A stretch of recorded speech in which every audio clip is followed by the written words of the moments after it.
Hello Manchester United fans. Burton Man United players are carrying in Europa League final revealed by Ruben Amorim. Manchester United take on Tottenham in the Europa League final on Wednesday night, with boss Ruben Amorim admitting they are playing for more than just a trophy when they meet in Bilbao. Ruben Amorim knows Manchester United are playing for more than Europa League glory tonight when they face Tottenham. United have endured a season of turmoil on and off the pitch this season, losing 18 games in the Premier League to find themselves down in 16th place in the table.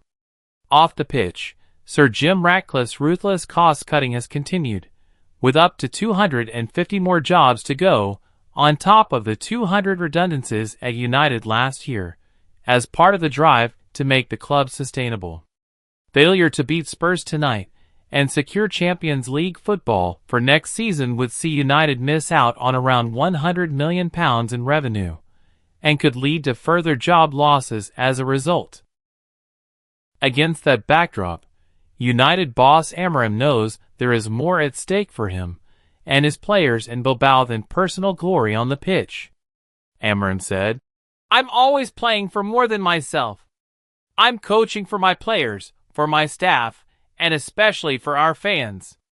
We are doing things at United that we need to do. For example, I came from the club that, in order to survive and to maintain players, you need to be in Champions League. This is not the case. Our club can have revenues without the Champions League. It's a big club. It's a massive club, with a lot of fans around the world. It's a big brand. So we just need to be focused and do the things in the right way. We need to be excited and confident for the final, but we already know the problems. There's a lot of things that we need to change in our club. The way we do everything during the week in Carrington, the recruitment, the academy, I think we need to improve. So it's hard to point at one thing and say that it will be solved by winning a cup. I will say it again for me. We have bigger things to deal with than that, to put this club back at the top. The final is important for us, for our fans, because that feeling of winning can help us to have the strength to do every job that we have to do. So we have a lot to do in our club, not just winning here. But winning will be massive for us and our fans. I spent the day with Manchester United fans in Bilbao. This is what I saw and heard. Thousands of Man United fans have flocked to the Basque Country for the Europa League final against Tottenham, and this is what the men noticed on Tuesday. It's approaching 4 p.m. in Bilbao on Tuesday. The sun is shining, and the noise is growing. But the noise has a distinctively Cockney twang. In pockets on different streets approaching St. Mames, Tottenham fans are cranking up the volume. As Spurs fans spill out onto the streets from one small bar near the ground, they start to wonder out loud where the United fans are. Where the F***K are Man United? Is their Bilbao reworking of a song they often sing? A day before the Europa League final, it did feel like there were more Tottenham fans in the streets and bars of Bilbao, with a suggestion last week that they were expected to outnumber United fans on the money. But then it's also the case that the two sets of fans do things differently. While Spurs fans were gathering in numbers, smaller groups of Mancunians were seated around tables in different bars across this wonderful city. There were dads and lads in the main fan zone, trying to kick footballs into boats on the Nervion River and queuing to have their photo taken with the Europa League trophy. There were groups of 5 or 6, bucket hats on, still singing for United are going to Bilbao while knocking back pints in temperatures that will feel familiar after the spring that Manchester has enjoyed. There was no mass gathering, though at least not yet. There might have been more substantial sing-alongs on Tuesday night, and the atmosphere will be cranked up a notch on the day of the final. There is room for 20,000 fans at United's fan zone in Utd'S Europa, with a musical lineup that could sell out Heaton Park, but for many of United's regular European away dayers, such substantial shows of force and numbers are to be avoided. It's also true that Utd'S Europa is at the top of a hill in Bilbao, And as beautiful as the views are, the walk to get there isn't all that much fun. A group of United fans were scouting it out on Tuesday, climbing the steps to see the ring of steel around it. The big screen is up, and the bars and toilets are ready to go. Didn't suggest they would be going back on game day. The journey to Bilbao and the wider Basque country has also been challenging. John and John, father and son United fans, were reunited in the city on Tuesday. Dad flew in from Manchester via Amsterdam, but his son was here via Hong Kong.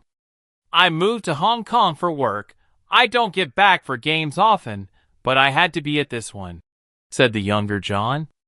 It took 20 hours to get from Hong Kong to Bilbao, but it's nice to be in the sun now. It's a really nice city, it's very friendly, and seems like a nice place.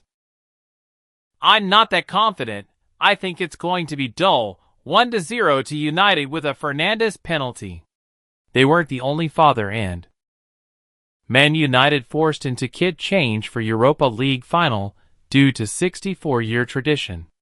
Manchester United take on Spurs in a make-or-break Europa League final clash in Bilbao on Wednesday evening, but the Red Devils are going to sport a slightly new look for the game. Manchester United have been forced to change their traditional kit before the Europa League final. The Red Devils take on Premier League rivals Spurs in Bilbao on Wednesday evening. The match gives Ruben Amorim and Ange Postecoglou the chance to claim silverware at the end of difficult seasons, while the victor will also claim a spot in next season's Champions League. Each side have already arrived in Spain ahead of Wednesday evening's game. But United will have a slightly unfamiliar look when they take to the pitch at San Mamés. It has been announced that Amorim's side will wear black shorts as opposed to their traditional white alongside their famous red shirts and black socks. That is down to Spurs' 64-year-long European tradition. The North London side have worn all white in Europe since 1961, a tradition adopted by former boss Bill Nicholson. And with Spurs being dubbed as the home team for the game, their kit choice takes precedence over United's. The reason behind Spurs' all-white kit tradition began over 6 decades ago, with Nicholson attempting to increase visibility for his players in stadiums not having the best lighting facilities. It began in an away game to Polish side Górnik. We just turned up in the dressing room for the game, and there was the all-white kit, former Spurs star Cliff Jones said. No one said anything. Nothing was said to us. We just focused on the game coming up. Ricky George, a young apprentice at the time, added. The all-white kit was for visibility. It was Bill Nick's way of looking for those marginal gains. Those nights at White Hart Lane, under the lights, were just very special. We loved playing in all white, Jones said. I honestly cannot say for certain it made any difference in making us see each other better under the floodlights, but we did love playing in it. European nights we felt fresher, the air was different. The Europa League final is not the first time that United have opted for a slight kit change during the season.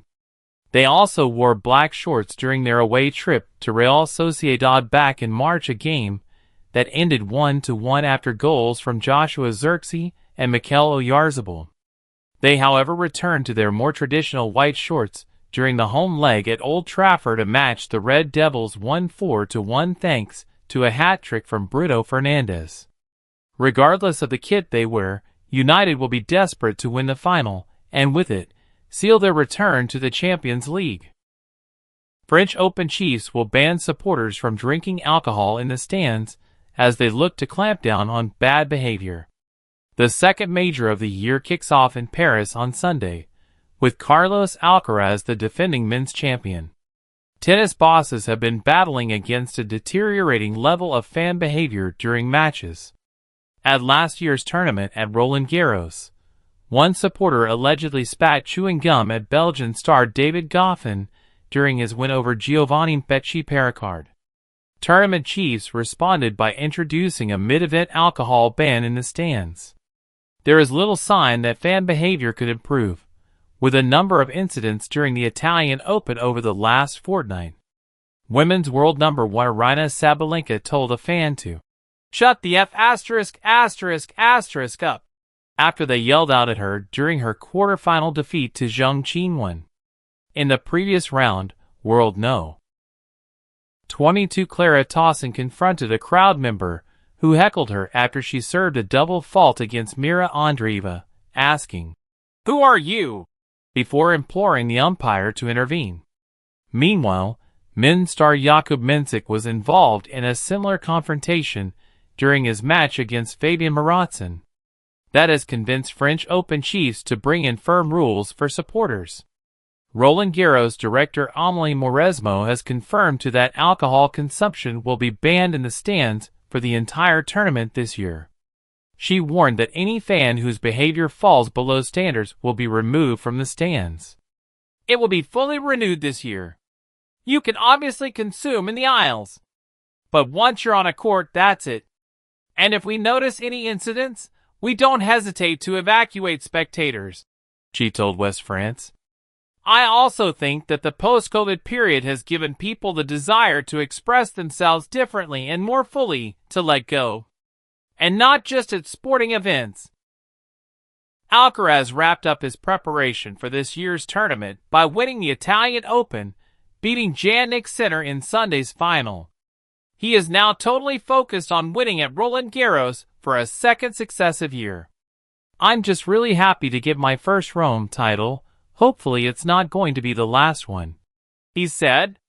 The first thing I want to say is that I'm just really happy to see Jannik back at this amazing level. I'm sure it wasn't easy for him coming back after 3 months and making the final of a Masters 1000 in his first tournament back. It's something insane, so I have to congratulate him.